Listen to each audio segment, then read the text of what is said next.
할렐루야. 네, 오늘은 마태복음 18장 6절에서 14절까지의 말씀으로 타인을 위해 불편함을 살아가는 자라는 제목으로 하나님의 말씀에 은혜를 나누고자 합니다.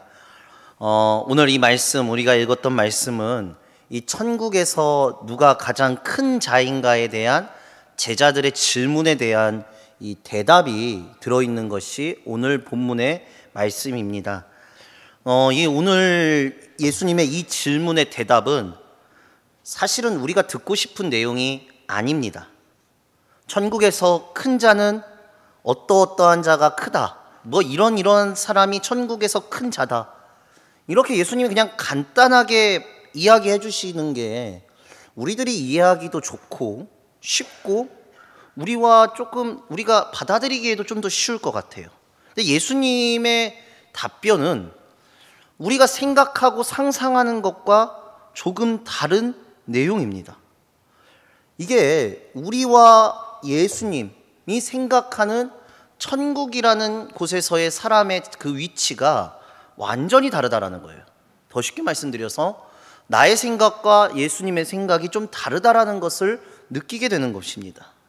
왜냐하면 이 땅을 살아가는 사람들에게 있어서 큰 자의 개념은요, 우리들 모두가 다 그렇죠. 업적과 관련을 놓기 때문입니다. 업적하고 관련이 있어요. 천국에서 큰 사람은 이러한 업적이 있을 것이다 라고 생각해요. 우리가 항상 무슨 일에 관심이 있냐면 우리는요, 무엇을 하는 것, 해야만 하는 것에 대해서만 관심을 갖는다는 거예요. 그리고 이것을 굉장히 신앙에 있어서도 강하게 가지고 있어요. 거기다가 우리는 어떻게 생각하냐면요, 내가 무엇인가를 해야만, 그리고 해 놓았으면 내가 의로워졌다라고 생각을 해요. 사람이 있어서, 신앙에 있어서 다 이런 생각들이에요. 내가 무엇인가를 해 놓았을기에, 내가 무엇인 것을 했기에 내 자신이 의로워졌다라고 생각한다는 거예요. 그런 착각을 해요. 무슨 일을 하느냐, 무슨 일을 했느냐 보다 훨씬 중요한 것은 성경에 있어서도, 신앙에 있어서도 무엇이 제일 중요하냐면 어떤 존재가 되었느냐가 중요한 거예요. 우리가 이 관점을 갖기 위해 노력하는 거거든요. 사람은 어떤 일을 했느냐, 업적을 쌓는 것을 중요하게 여기지만 하나님께서는요, 어떤 존재가 되었느냐를 중요하게 생각하신다는 거예요. 우리는 그 사람이 어떤 업적을 가지고 무슨 일을 했느냐에만 관심을 가져요. 이것이 세상에서 볼 때 사람들이 큰 자의 개념이기 때문에 저 사람의 업적으로 인해서 우리는 세상에서 큰 자를 결정짓죠. 그래서 그 사람이 무슨 일을 했느냐를 너무나 궁금하게 여겨요. 그런데 마태복음 7장 20절에서 23절에 이렇게 얘기합니다. 화면 한번 보시겠습니까? 제가 읽어드리겠습니다. 이러므로 그들의 열매로 그들을 알리라. 나더러 주여 주여 하는 자마다 다 천국에 들어갈 것이 아니요 다만 하늘에 계신 내 아버지의 뜻대로 행하는 자야 들어가리라. 그날에 많은 사람이 나더러 이르되 주여 주여 우리가 주의 이름으로 선지자 노릇하며 주의 이름으로 귀신을 쫓아내며 주의 이름으로 많은 권능을 행하지 아니하였나이까 하리니 그때에 내가 그들에게 밝히 말하되 내가 너희를 도무지 알지 못하니 불법을 행하는 자들아 내게서 떠나가라 하리라. 자, 오늘 이 말씀과 읽었던 지금의 말씀을 보면 아버지의 뜻대로 행하는 자가 오로지 천국에 들어갈 수 있다라고 얘기하면서 선지자 노릇, 귀신을 쫓는 많은 권능을 한 것은, 그런 것들은 아버지의 뜻대로 한 것이 아니다라고 얘기를 해요. 우리는 그렇게 생각합니다. 하나님의 자녀로서 하나님의 일, 무엇인가 기적적이고 하나님의 일을 한 것은 귀신을 내쫓고 무엇인가의 권능을 보인 것이 하나님의 일이라고 생각하는데, 오늘 이 마태복음 7장의 말씀은 그것이 다 선지자 노릇이고 이것은 다 불법을 행한 자들이라고 얘기한다는 거예요. 이게 우리의 관념을 깨버리는 말씀이거든요. 자, 여러분 한번 보세요. 선지자가 선지자의 일을 한 것이 어떻게 하나님의 뜻이 아닙니까? 쉽게 말씀드려서 목사가 목사의 일을 하는 것이, 목사의 사명을 하는 것이 왜 하나님의 뜻이 아니겠어요? 이 땅을 살아가면서요, 내가 하나님의 영적 능력을 가지고 살아가고 이 땅을 살아가면서 하나님이 주신 능력을 제대로 사용하는 것이 어떻게 죄라고 말씀할 수 있겠습니까? 그러나 오늘 이 말씀, 후에 읽었던 마태복음 7장의 말씀은 이들이 주님 앞에 서서 이야기하고 주장한 것은 이거라는 거예요. 그 사람들이 선지자 노릇을 했다는 거예요. 이게 무슨 말이냐? 7장의 말씀은 뭐냐면 사람들이 업적을 자랑했다고요. 업적을. 천국에서 어떠한 자가 큰 자이냐? 예수님이 어린아이를 한 명 데리고 옵니다. 정말 작은 어린아이를 한 명 데리고 와요. 이 어린아이와 같지 않으면 너희들은 절대로 천국에 들어갈 수 없다라고 얘기를 해요. 제가 이 본문은 2번, 한 번, 3번 이렇게 설교 말씀을 드린 것 같습니다. 어린아이는 무능한 자입니다. 아무것도 할 수 없는 자를 얘기해요. 이 어린아이가 무엇을 하여 천국의 자격을 얻을 수 있다고 얘기하겠어요? 아무것도 할 수 없는 무능한 자가 무엇을 했다고 천국의 자격을 얻었겠습니까? 우리는 그렇게 볼 거예요. 천국의 자녀 얼마나 예배했는가, 얼마나 그리스도 앞에 떳떳한 일들을 했는가, 얼마나 교회에서 봉사를 많이 했는가, 얼마나 기도를 많이 했는가를 보는데, 그런 우리 앞에 예수님은 어린아이를 데리고 와서 이 어린아이와 같은 자가 천국에 들어갈 수 있다고 얘기하는 거예요. 이 어린아이는 기도도 할 줄도 모르고 예배를 드릴지도 모르고 아무것도 할 줄 모르는 무능한 아이라는 거예요. 천국은 하나님이 무엇을 얘기하시느냐? 천국은 하나님 아버지를 전적으로 믿는 어린아이가 부모가 없으면 아무것도 할 수 없듯이 전적으로 무능한 자가 부모를 믿고 있기에, 하나님을 믿고 있기에 들어갈 수 있는 곳이 천국이라고 성경은 얘기해요. 우리와 전혀 다르더라고요. 우리는 하나님께 회개해야 천국 들어가고 우리는 하나님 앞에 봉사해야 천국 들어간다고 하는데 예수님은 그게 아니라는 거예요. 전면적으로 아니라는 거예요. 여러분, 이 땅에서 살아가는 것이 내 능력과 내 실력이 아니라 은혜로 살아갈 수 있음을 아는 사람들이 뭐냐면 무능한 사람들이거든요. 능력이 없는 사람들이에요. 왜? 능력이 없으니까 내 힘으로 살아갈 수 없음을 알게 되는 것이고, 능력이 없으니까 아버지 하나님이 계시지 않으면 살 수 없다는 걸 알게 된다는 거예요. 하나님이 주신 것들을 자신의 한 업적으로 생각하는 것, 우린 이걸 경계해야 됩니다. 나에게 이런 업적이 있고요, 내가 우리 교회에 이런 업적이 있고요, 내가 지금 삶을 살아오면서 이런 업적이 있습니다, 이렇게 얘기하는 순간 하나님 앞에서는 다 불법을 행한 거라고요. 자격이 안 된다는 거예요. 그런데 이 세상에서는 이것들이 굉장히 중요하게 얘기되거든요. 이 세상에서는 다 업적을 따져요. 저 사람이 훌륭하다, 저 분이 훌륭하다라고 할 때 우리는 다 업적하고 관련 짓는다고요. 우리 마찬가지 아닙니까? 저 사람은 훌륭해, 저 사람은 실력 있어, 저 사람은 뛰어나라고 할 때 우리는 다 업적이나 그의 나이를 보고 이야기하잖아요. 그 사람이 가진 스펙이나 그 사람의 업적을 가지고 우리들은 사람으로, 세상의 법칙으로 얘기한다고요. 그런데 진실된 신앙의 눈으로 한번 봅시다. 이게 다 그 사람의 것일까요? 아니라는 거예요. 믿음을 깊게 가면 그건 결국엔 주님이 주신 거예요. 주님의 것이라는 거예요. 여기 있는 모든 분들이 신앙의 삶을 살아오시면서 계속해서 싸워야 하실 게 가장 큰 싸움이 뭔지 아세요? 실제 가장 큰 싸움? 하나님은요, 내 기도를 들어주지 않아요. 우리의 기도의 90% 이상이 기도의 응답이 없다고 우리는 생각해요. 왜냐? 기도해도 하나님의 응답이 90% 이상은 없다고 생각해요. 그런데 과연 기도의 응답이 없는 걸까요? 아니라는 거예요, 여러분. 하나님의 기도 응답이 언제 없었어요? 있었습니다.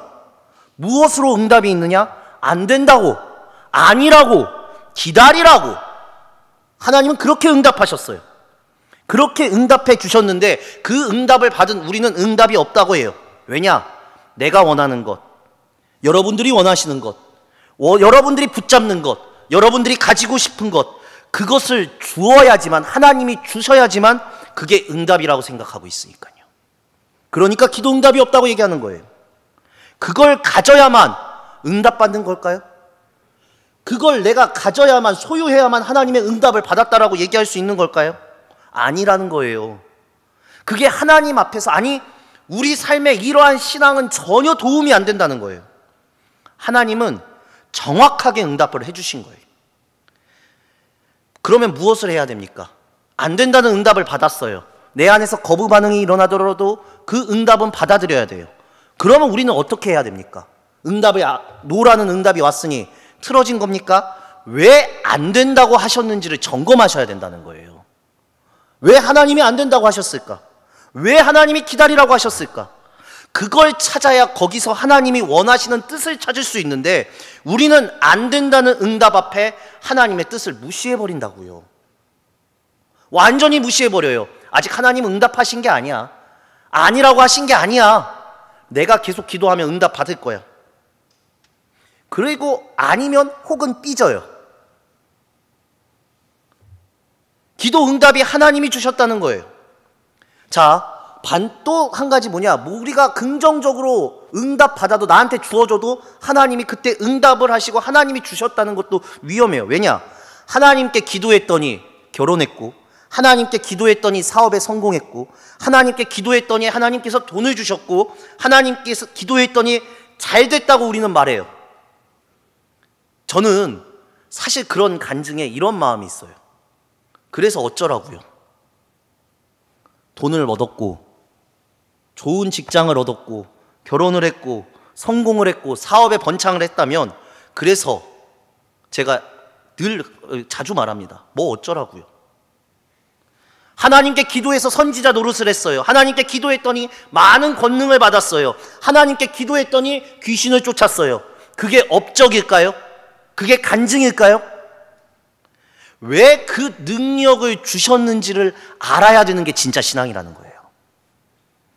왜 기도 응답을 해 주셨는지를 알아야 된다는 거예요. 우리는 근데 받으면 끝나요. 왜 나에게 이렇게 많은 재능을 주셨고, 왜 하나님께서 문제를 해결해 주셨고, 왜 돈을 주셨고, 왜 실력을 주셨는지 이 왜를 점검해야 돼요. 그런데 우리는 나 하나만 받으면 끝나는 거예요. 땡.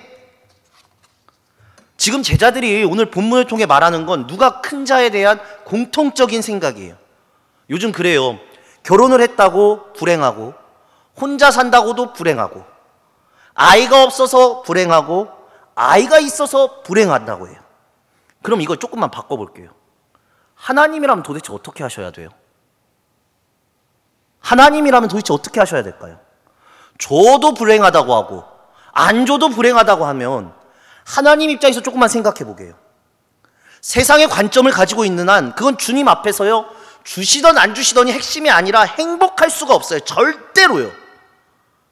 하나님의 관심은 무슨 업적이 아니라 그가 어떤 사람이 될까에 온 관심이 쏟아져 있어요. 하나님의 관심은요, 무엇을 가졌느냐가 중요한 게 아니라 그 사람이 어떤 사람이 될 것인가에 대해 관심이 있다고요. 주신 상황 속에 우리가 어떤 사람으로 살아갈 것인가에 대해서만 하나님은 관심을 가지신다고 얘기하세요. 천국에서는 하나님 앞에 어떤 능력을 행했다는 것으로 절대 살 수 없어요. 우리의 삶 속에 어떠한 존재로 살아가는지만을 하나님은 보시고 천국에서 그런 사람을 큰 자로 쓰셔요. 어린아이를 영접한 자가 큰 자라고 해요. 아니, 어린아이를 받아들인 거 가지고 하나님을 받아들인 거랑 같다고 말씀하세요. 아니, 이거 말이나 됩니까? 그런데 어린아이를 생각해 보세요. 어린아이들 어떤 사람들입니까? 저희 아들과 딸을 생각해도 그렇습니다. 일을 만들면 만들었지 즐길 줄만 알지 어린아이들이 하는 게 뭐가 있습니까? 저희 애들이요, 제가 청소를 한다고 하고 있으면 도와준다고 휴지를 뽑아요.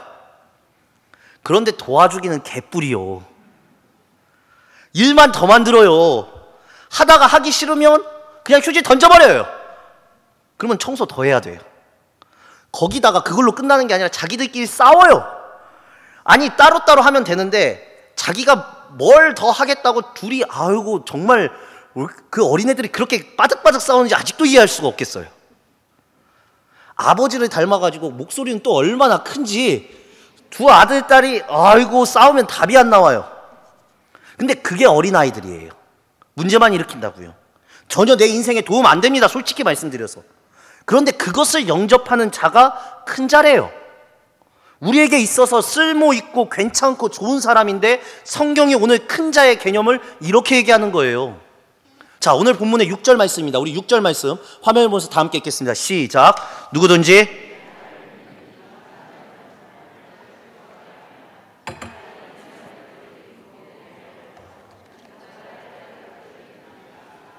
아멘.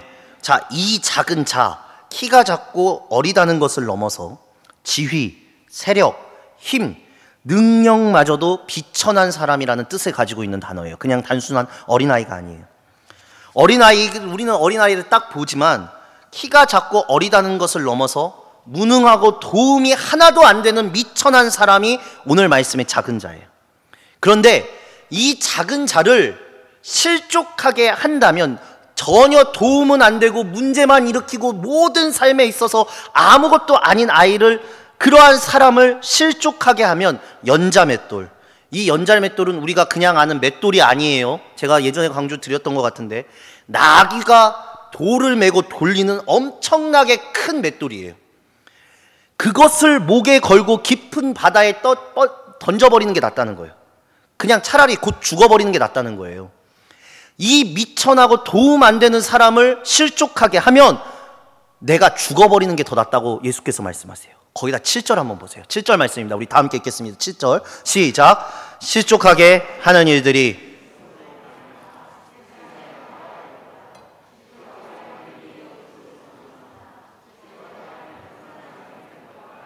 아멘. 자, 실족하게 하는 것으로 말미암아 세상도 화를 당한다 그래요. 그 사람도 화를 당하고. 그러니까 결국엔 뭐냐면 이 세상의 모든 문제는 그 사람을 실족하게 하는 데에서 시작했다고 해요. 잘 보세요. 사단이 하와를 먼저 실족하게 함으로 세상에 화가 들어옵니다. 하와가 자기가 먹은 선악과를 아담을 주고 아담을 실족하게 만듦으로 인해서 가정이 깨집니다. 세상을 망하게 하는 것이 이 바로 실족해 한다는 거예요. 실제로 이 세상 속에 가장 어려운 사람, 그 문제가 뭐냐면, 우리가 살아가는 삶에 있어서 가장 문제가 뭐냐면 사람 간의 문제잖아요. 여러분, 사람들 간의 문제가 있잖아요. 여러분들을 힘들게 하는 건 사실 상황도 있지만 어떻게 보면 사람이라는 것이 가장 우리를 힘들게 만드는 거잖아요.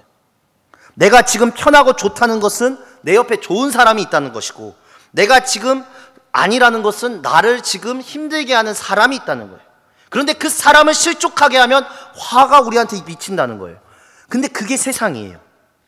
나에게 화가 무엇인지 아세요? 내 옆에 사람을 실족하게 하는 데에서 오는 게 화라는 거예요. 여러분, 천국은요 업적을 세우는 곳이 아니라 사람을 세우는 곳이기 때문에 그래요. 기억하십시오. 천국은요 내가 얼마나 잘했냐에 업적을 줄 세우는 것이 아니라 사람을 세우는 곳이 천국입니다. 여러분, 하나님이 우리 옆에 붙여주신 사람을 실족해 하는 게 아니라 세워주시는 게 그의 하나님의 천국 백성의 삶이라는 거예요. 이게 소극적인 삶이에요. 적어도 하나님의 사람으로 살아간다면 다른 사람에게 은혜와 능력은 줄 수 없을 망정 실족하지는 않게 해야 된다는 거예요. 그게 나에게 화가 되고 세상에 화가 된다는 겁니다. 내 옆에 붙들어준 자를 들으려 하지 않아요. 보려고도 하지 않아요. 다 자기 이야기만 해요. 자기 생각만 해요. 성경에서 경청하라는 말을 주님께서 이렇게 말씀하세요. 신앙이 자라는 사람의 특징이 경청에 있다고 말씀하세요. 나 혼자 살아가는 세상이 아니기 때문이에요. 천국은 하나님의 나라를 같이 일구어가는 거예요. 하나님의 나라를 같이 묶어준 사람에게 관심이 있냐는 거예요. 적어도 너에게 묶어준 자를 너의 행동으로 실족하게 하는 일을 제발 하지 말라는 거예요. 이게 얼마나 무서우냐면 8절에서 9절에 보면 8절에서 9절이 이렇게 얘기해요. 만일 내 손이나 내 발이 너를 범죄하게 하거든 찍어내버리라.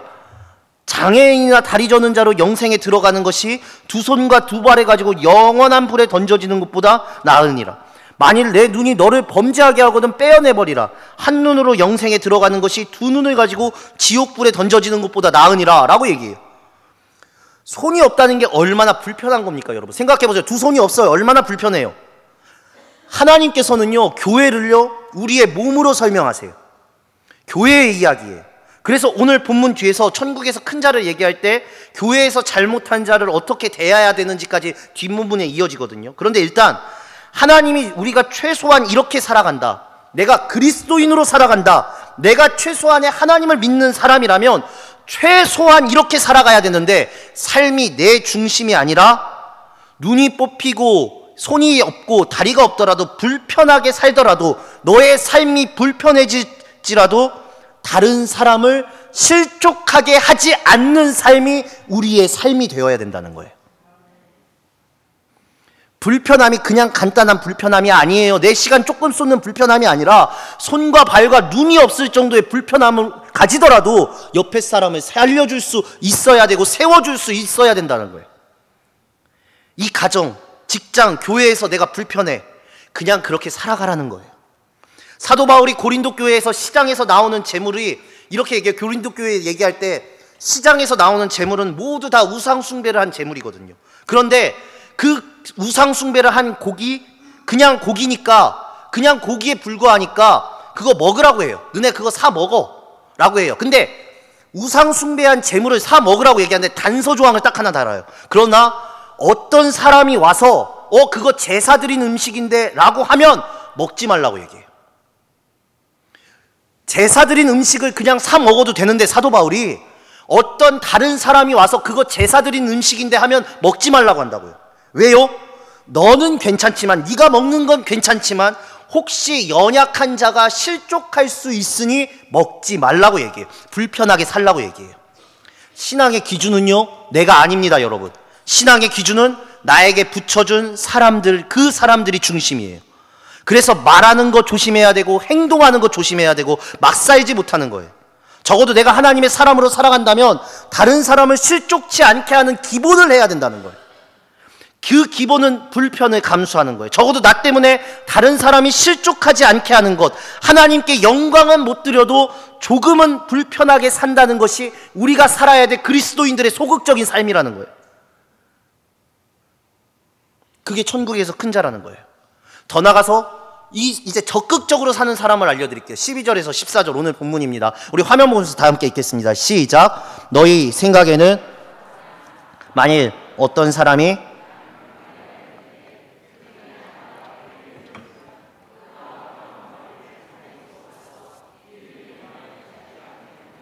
진실로 너희에게 이르노니 만일 찾으면 길을 잃지 아니한 99마리보다 이것을 더 기뻐하리라. 이와 같이 이 작은 자 중에 하나라도 잃는 것은 하늘에 계신 너희 아버지의 뜻이 아니니라 라고 얘기합니다. 자, 길을 잃었다는 건 방향을 잃었다는 거예요. 그냥 길을 잃은 게 아니에요. 원어적, 은유적 표현은 속이다, 미혹되다라는 뜻도 있거든요. 그러니까 이게 수동형으로 쓰였는데 다른 사람에 의해 미혹된 사람들도 얘기해요. 그 사람들이 진리를 벗어났어요. 천국은 이런 거예요. 적어도 내가 천국을 살아간다면 나에게 묶어준 자들에 의해서 적어도 실족하게 하는 게 아니라 그들이 달려갈 수 있도록, 그들이 온전한 진리의 길을 걸을 수 있도록 내가 불편을 감당해내야 된다는 거예요. 적극적으로는 너에게 준 능력, 실력, 재력, 그것을 너를 위해서만 사용하는 것이 아니라 그것을 가지고 길 잃어버리고 방황한 사람들을 더 열심히 섬기고 더해주면서 되돌아오게 한다면 그게 하나님 나라에서 큰 자가 될 것이라고 얘기를 해요. 진짜 큰 자가 된대요. 우리에게 주신 능력과 실력, 그래서 주님이 우리에게 그런 능력과 실력을 주셨다는 거예요. 하나님 나라에 갔을 때 많이 준 사람에겐 많이 찾는다고 하나님은 분명히 말씀하세요. 내가 아무리 지쳤다 하더라도 적어도 남을 실족하지 않게 살아가고, 내가 힘과 능력이 있다면 혼자 놀 생각을 하는 것이 아니라 그것을 가지고 사람을 살피고 보살피고 회복시키도록 하는 것이 하나님의 뜻이라는 거예요. 천국은요, 사람이 들어가는 곳이고 하나님의 형상을 가진 자들이 들어가는 곳이에요. 천국의 꿈을 꾸는 사람들은 사람을 수단으로 생각하지 않아요. 그건 세상 사람들이 하는 거예요. 세상의 사람들은 자신의 업적을 위해 충분히 사람을 수단으로 대해요. 자, 오늘 새가족위원회 주관으로 예배를 드리는데, 제가 대형교회에 갔을 때 새가족부에 가면은 새가족이 자신의 업적과 실적과 수단이기에 새로운 사람들을, 교회에 새롭게 등록한 사람을 수단으로 대해요. 사람을 이용해요. 얼마나 변질되었으면요. 가치가 없으면 관심도 갖지 않고 버리는 거예요. 자, 우리 성도님들에게도 마찬가지예요. 가끔 교회 행사나 교회 일이나 교회 일을 할 때 나의 옆에 붙여진 사람이, 나와 함께하는 사역하는 사람이 부족한 사람을 하나님께서 붙여주실 때가 있어요. 일을 할 때 어려울 수가 있어요. 그러면 우리는 불만을 터뜨리죠. 목사님 왜 이렇게 붙여주셨어요? 일 처리를 하라는 거예요, 말라는 거예요? 어떻게 이런 사람을 저한테 붙여요? 네, 그러면 전 이렇게 대답해 드릴 것 같습니다. 네, 우리는 지금 경연대회를 하는 게 아니에요. 우린 지금 뽐내려고 하는 게 아니에요. 1, 2등을 다투려고 하는 게 아니에요. 내 일에 빠져서 나에게 붙여준 사람을 놓치지 마세요 라고 얘기할 것 같아요. 요즘 신앙이 참 이상하게 변했어요. 세상이 강팍해지면서 우리도 강팍해졌어요. 말세가 올수록 일어나는 현상 중에 하나가 사랑이 식어지고 이기적으로 변한다고 해요. 우리의 교회에 등록했던 사람이요, 등록했던 자가 교회를 옮겼어요. 옮길 수도 있죠. 그런데 교회를 왜 옮겼을까요? 왜 옮겼냐고 물어보니까 교회에 봉사하고 헌신하는 거 이런 게 싫다고 교회를 옮기시겠대요. 대단하죠. 이게 요즘의 사람들이에요. 요즘 사람들 다 이기적이에요.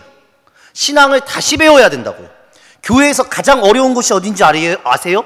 오늘 주간이어서 제가 말씀드려요. 새가족 담당이에요. 왜냐?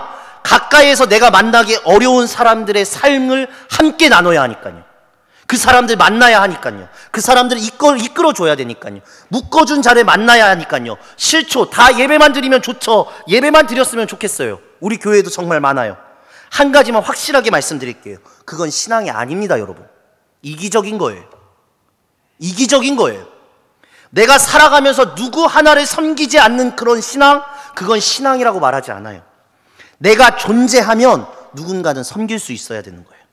예수님이 나 때문에 십자가에 달리셨다고 고백한다면, 그러고 자기를 부인하라고 말씀하시는데 그걸 믿는다면 어린아이와 같은 자를 붙여주시니까 나를 부인하면서 그들을 섬기셔야 된다는 거예요. 손이 많이 가는 자, 일을 만드는 자를 우리에게 붙여주세요. 천국은 주님이 그렇게 관심 갖는 자에게 관심 갖는 거예요. 그런 사람이 천국에서 비로소 큰 자가 되는 거예요. 업적을 쌓는 자가 아니라고요, 여러분. 첫 신앙을 시작할 때부터 혹은 신앙이 얕을 때부터 섬길 줄을 모르면 평생 못 섬깁니다. 모두가 자기만 아는 신앙으로 빠져들어가요. 세상에서 가장 고난스럽고 어려운 게 맞습니다. 사람을 섬기는 겁니다. 사람이 가장 힘들고 사람을 피하고 싶고 골치 아파요. 그런데 그 사람이 우리의 인생에 가장 큰 위로가 되고 힘이 된다는 겁니다, 여러분. 골치 아프고 힘든 존재가 되지 마시고 그립고 위로가 되는 존재가 되시라는 겁니다, 여러분. 이런 예화가 있어요. 천국에 가면 놀랄 일이 많대요. 첫 번째 놀랄 일, 무엇에 놀라나요? 내가 구원받았다는 것에 대해 놀란대요.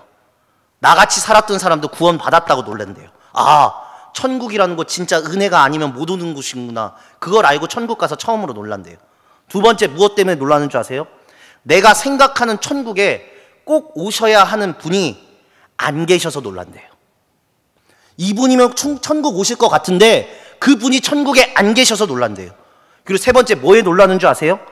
안 와야 할 분이 오셔서 놀란대요. 저분은 절대로 못 오실 것 같았는데 천국에 와 계셔서 놀란대요. 마지막 네 번째, 무엇에 놀라는지 아세요?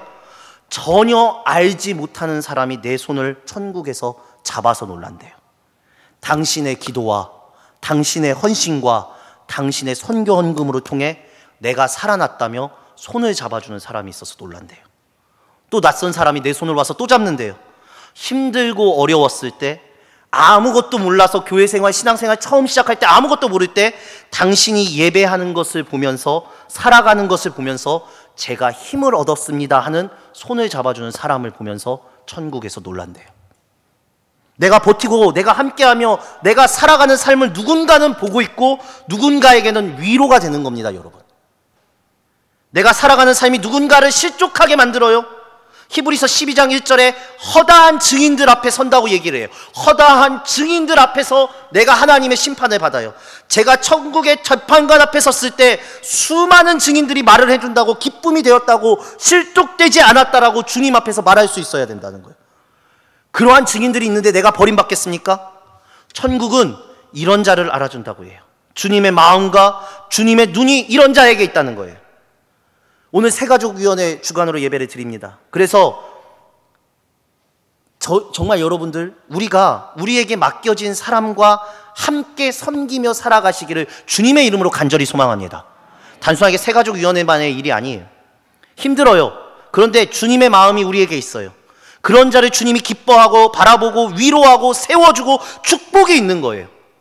그리고 기도해 보세요.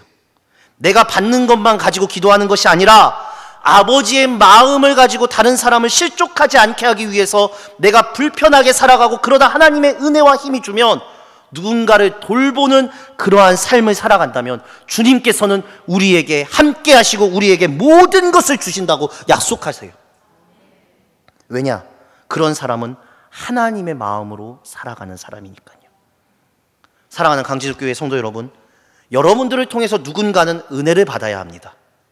여러분들을 통해서 누군가는 위로를 받아야 합니다. 여러분들을 통해서 누군가는 힘을 받아야 합니다. 주님은 이런 자를 기뻐하십니다. 불편하더라도 주님과 동행하는 이 기쁨을 생각하면서 천국의 큰 자의 모습으로 살아가는, 나에게 묶여진 자, 내가 함께 해야 될 사람, 보살펴야 할 자를 위해 기도하며 불편함을 기꺼이 살아가는 우리 사랑하는 강진옥교회 모든 성도님들 되시길 간절히 소망합니다. 오로지 주님을만을 똑바로 바라보면서, 제대로 바라보면서 우리가 새 가족뿐만이 아니라 나에게 맡겨진 자를 전심을 다해 섬길 수 있기를, 그 불편함을 충분하게 감당하며 살아가시는 우리 사랑하는 강진옥교회 성도님들 되시길 주님의 이름으로 간절히 소망합니다. 기도하시겠습니다. 주님, 나에게 묶여진 자들을 위해 불편함을 살아가기를 간절히 소망합니다. 하나님, 내가 주님을 바로 보지 못했습니다. 내가 얼마나 교회에 업적을 쌓고 내가 얼마나 교회에서 일을 얼마나 했는지에만 우리의 시선이 머물러 있었습니다. 그러나 주님, 우리가 주님을 똑바로 보기를 간절히 소망합니다. 주님께서 주시는 그 영혼을 사랑하며 정말 나 같은 자를 쓰시는 그 주님의 은혜를 체험하며 하루하루를 살아가기를 간절히 소망합니다. 주여, 우리에게 은혜를 더하여 주시옵소서. 예수님의 이름으로 기도드립니다. 아멘.